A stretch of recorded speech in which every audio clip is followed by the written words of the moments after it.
Okay, good morning, ladies and gentlemen. Sorry I'm a little bit late. Lots of echo today. Welcome to the United Nations Biodiversity Conference. Today is Saturday. It is Saturday, isn't it? Yeah, Saturday, the 17th of December. I have to keep remembering this here. Let me just get my computer booted up here.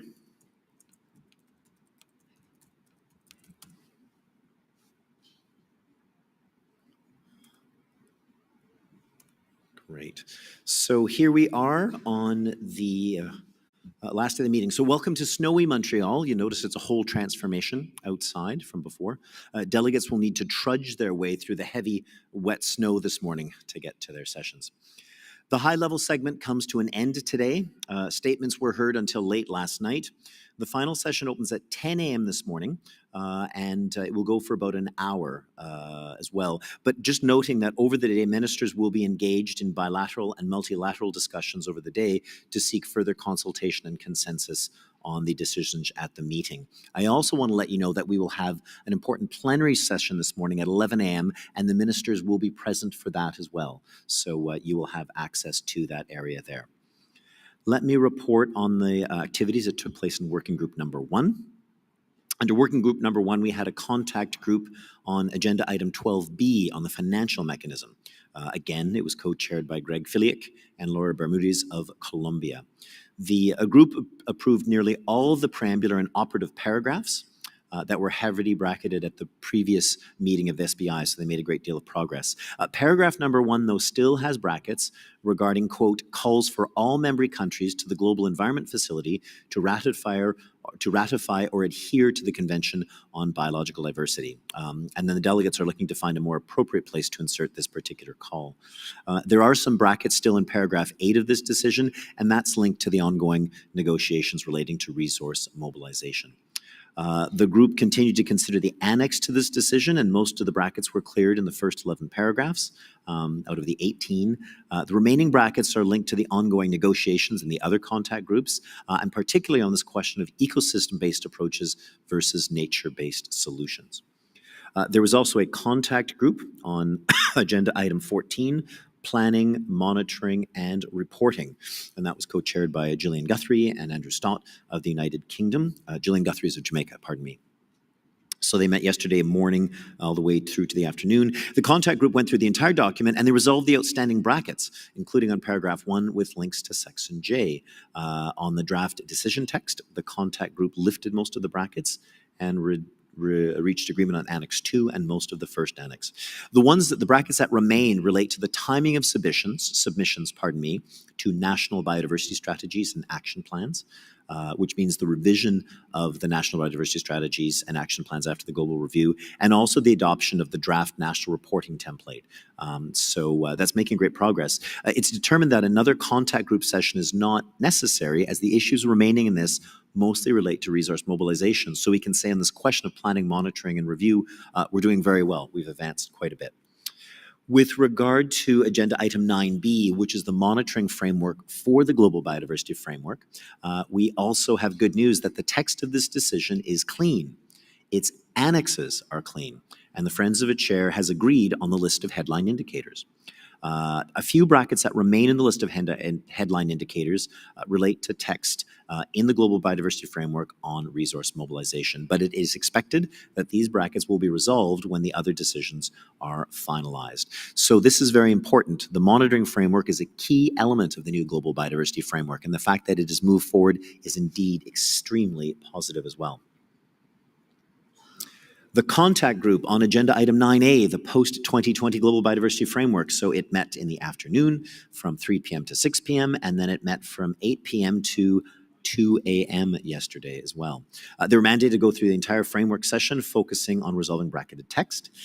In the afternoon, they managed to clean section J of the framework, mostly as well. Some debate over paragraph D in there, but that section is doing pretty well.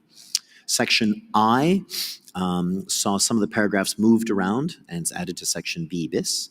And then the brackets on all paragraph in section K were remembered. So it looks like J, I, and K are in very, very good shape.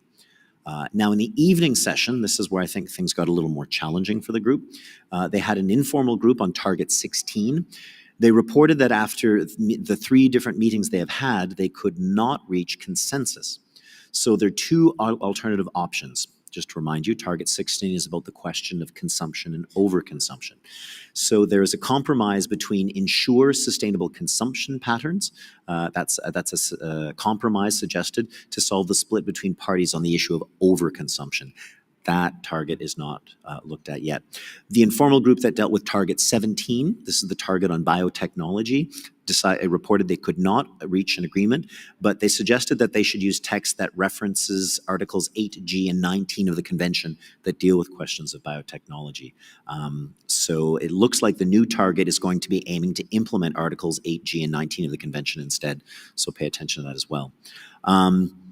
The question of biodiversity and health, you may remember that this was a possible new target that was introduced. It has been decided to move the language on biodiversity and health into B bis, so right at the beginning of the framework as well.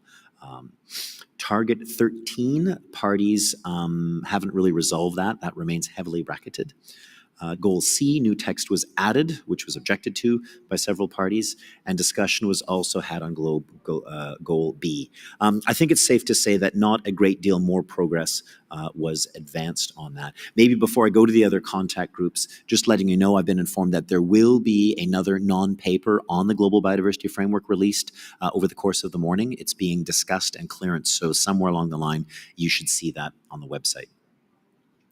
We also had the Friends of the Co-Chairs on agenda item 11 on digital sequencing information meet yesterday afternoon, in the afternoon. So first, the Friends of the Chair said they'll use a version 4 of the non-paper as the basis to move forward. They negotiated paragraphs with many brackets. Some text is clean, but they haven't moved forward as well. There's a version 5 of the non-paper that was produced from the session in the afternoon, and that's what the contact group will use going forward. I haven't seen that version myself. I haven't read it, so you'll have to take a look at it as well. Then they had the contact group on agenda item that met in the evening. The reviewed version 5 of the non-paper. There are 2 options on what the COP will decide for digital sequencing information. So either the COP will set out a process to find a solution to share benefits from the use of DSI by COP 16. So one option is they'll come up with a process to share benefits from the use of DSI and have that ready for agreement by COP 16. Or they will look to establish a benefit sharing mechanism as well. But again, this is all for COP 16. New language was proposed, but the co-chair didn't want to look at that as well. So it's likely that there won't be an additional opportunity for contact groups or Friends of the Chairs. These options will have to be discussed further on. So the non-paper that they're working on is now going to go to Working Group 1 for consideration. I have a contact group on resource mobilization, item 12A, the group that caused the problems a number of days ago. In its last session, the contact group began the second reading of the non-paper. After lengthy but productive discussions, the contact group was able to finalize the second reading in the early hours of this morning, except for the preambular paragraphs and the strategy for resource mobilization contained in the annex. So most of the solvable issues, the ones that could be resolved, were settled by the group. But the group also entrusted the co-chairs to technically clean up the annex for inclusion in the final document, which will have to be approved by the presidency. So we'll see how that looks in going forward, and that should be moved forward and looked at later on. There still is a number of challenges on this idea of a global biodiversity framework trust that would be looked at under the Global Environment Facility, and also a dedicated global fund for biodiversity. These decisions are such that they'll have to be addressed at a higher level, possibly some form of ministerial discussions or engagement. So with regard to the working group, today, of course, we'll have the plenary that happens at 11 o'clock where we'll look at some of these items. There will be the contact group on mainstreaming that will meet at 3 p.m. And then working group 1 itself will meet tonight at 7:30. And the working group is going to look at a few CRPs that can be considered. And so there are 4 CRPs that are ready. One of them relates to subnational governments, cities, and other authorities. One on cooperation. One on the gender plan of action, which can be adopted. And if that happens, that'll be a historic moment for here under the convention. And then the communication strategy related to the global biodiversity framework as well will be looked at. So that'll be tonight. So it'll be late night work for all of us, including me. I've got to follow that communication strategy tonight. Working Group 2 held its ninth session yesterday, and they had a couple of different outcomes. So we had a morning to afternoon session, and then we also had an evening session. So in the morning sessions, we got a statement from the World Health Organization that looked at cooperative work between the Convention of Biodiversity and the WHO. We also had, they discussed synthetic biology, so COP item 27 on synthetic biology. They produced a clean CRP, and so CRP 11 on synthetic biology was approved, which means it will move forward to the plenary for approval. The COP item on biodiversity and climate change was not so well done. The Friends of the Chair group met twice, after which the group was converted to a contact group. They met a number of days. The objective was try to finish this non-paper, but they managed to resolve only one of the remaining issues. And so the CRP that was there, they talked about it over the day and suspended it. And then just jumping ahead, they went back to biodiversity and climate change in the evening. The idea is that the CRP they produced was too many divergent views. So in fact, that CRP was then rejected. So the idea is that this issue of biodiversity and climate change will be referred now towards the SBSTA, the scientific body meeting moving forward. There is an L document on the site about it. It's very short, and it essentially indicates that these items will have to be prepared and rejected to SBSTA. So there will be no substantive decision on biodiversity and climate change here at this COP. Biodiversity and health also was discussed by Working Group 2. Most of the bracketed text was looked at and reviewed, and we have a CRP that's going to move forward on that too in biodiversity and health. And then finally, there was a consideration in the day on specialized ABS instruments as well. The group didn't find consensus on the non-paper that was prepared. There's a clear divide in the room regarding the process to consider and statute what actually constitutes a specialized instrument, international ABS instrument. So there's no document submitted to the working group for this agenda item. So they will be looking at that. And so they did prepare one thing in the afternoon, a very stripped down version of the CRP that you'll see on the website to be considered as well. When they met in the evening, the only other thing to report is on the global benefit sharing mechanism decisions will also be for COP. But I think it's safe to say these items of the Nagoya Protocol are very short with not a great deal of advancement on a lot of other activities. Let's see here. So as of today, we've got a number of press conferences. There is a press conference planned at 2 p.m. with the COP presidency and the Minister of Environment of Climate Change Canada and the Executive Secretary. I do have to indicate that that's actually pending. Given the pace and rhythm of ministerial discussions that are taking place in the next little while, there is a risk that this conference may have to be postponed until tomorrow. I'll let you know in this case as it moves on. I do want to conclude before I take questions, just a reminder to all representatives of the media that your access to places here in the area extends to meetings of the plenary, the working groups, press conferences, of course, and public areas of the meetings. So you are absolutely not allowed to participate in contact groups and friends of the chair, nor are you allowed to participate in bilaterals or ministerial items. This is quite serious. In fact, we've had complaints from parties about this already, and I'm afraid to tell you there will be consequences for these incidents that are happening. If you attend these meetings and report on these proceedings, there is the possibility that parties will request the removal of your credentials. I want to indicate this is extremely serious. So there'll no access to the meetings, including putting your camera in the door and taking photos or videos. I hate to end a briefing on that kind of finger wagging. I'm very sorry to do that for you. All right, let's take some questions from the floor, and then I'll open up the online areas for questions as well. I recognize one hand way over here, please.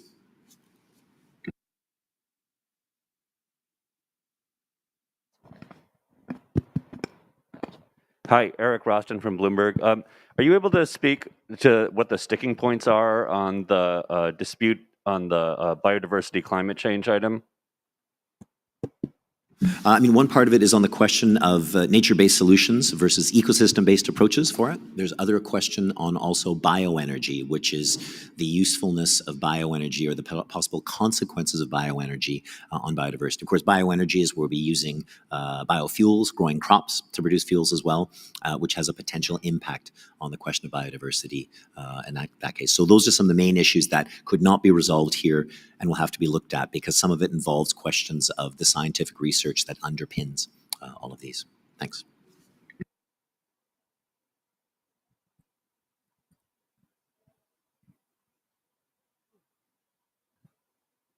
Hi, thank you. Natasha Gilbert from Nature News. Um, yesterday afternoon, there was a launch of the, let me see if I'm going to get this right, National Strategic Action Plans Partnership, something. The accelerator. Accelerator partnership, right. Um, can you explain like exactly what that is? Because it sounded like there's some new funding, there's some matchmaking. Is this funding for countries to actually come up with strategies to deal with biodiversity conservation in their sort of national territories, or is it funding to do like actual conservation projects on the ground? And if so, is this some kind of new biodiversity fund by some other name?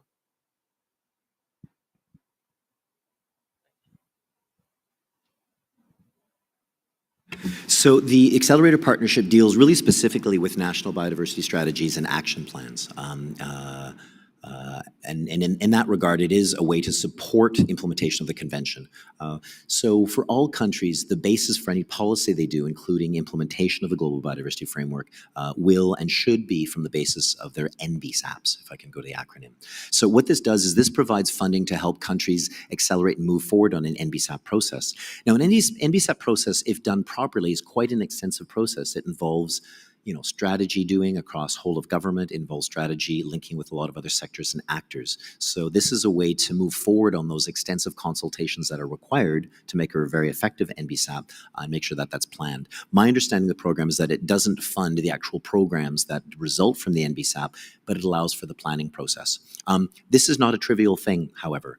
Moving forward on these documents, ensuring that they have been created with consultations across stakeholders, that they take these things in basis, is exceedingly important and exceedingly expensive for a lot of countries. And so this accelerator partnership allows countries to move on it quickly. Whereas if we remember for the Aichi biodiversity targets, it took countries a long time to do this. Thanks.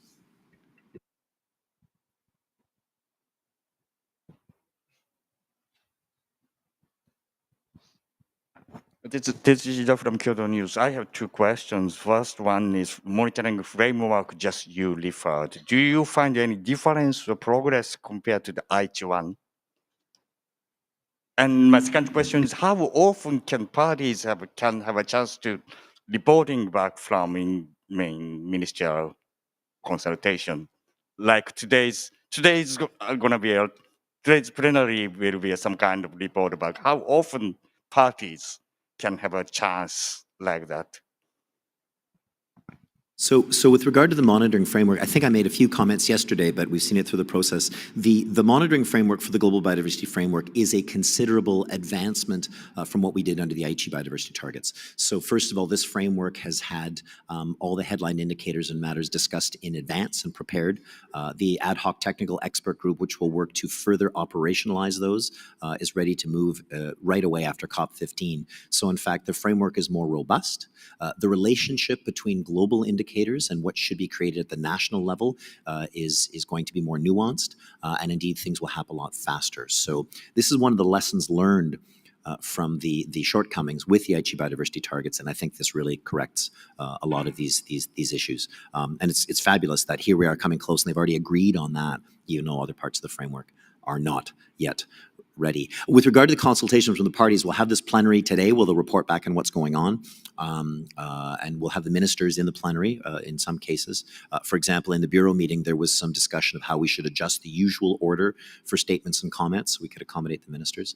So that'll take place. But over the next few days, because today's the 17th, we have the 18th, we have the 19th, where we hope that we're going to finish. Okay. So I think opportunities for the parties to report back will be in things like plenaries and things like that too. So I believe there'll be a plenary planned for tomorrow, but I will have to beg the indulgence of all of you here, because given that there's so much in play, a lot of this will be quite flexible moving forward. So here's my non-answer. Thanks. Hi, David. Yesterday in the Coalition for I Ambition, the gentleman from UK mentioned that we were expecting an announcement from the philanthropic world for financing, and I haven't seen anything. So maybe I just missed it, or do you know something about that? Yeah, actually, I mean, I had been hearing for a number of weeks before the meeting of an announcement by the philanthropic world. So I don't have any announcement yet, and what I've looked at on the press conference schedule, I haven't seen it. But we do have still more days yet, and I expect that some of those announcements about funding may be coming in the other days. But as soon as I know, I'll let you know. But actually, this is your métier, all of you. You should let me know. You should, how it turns out.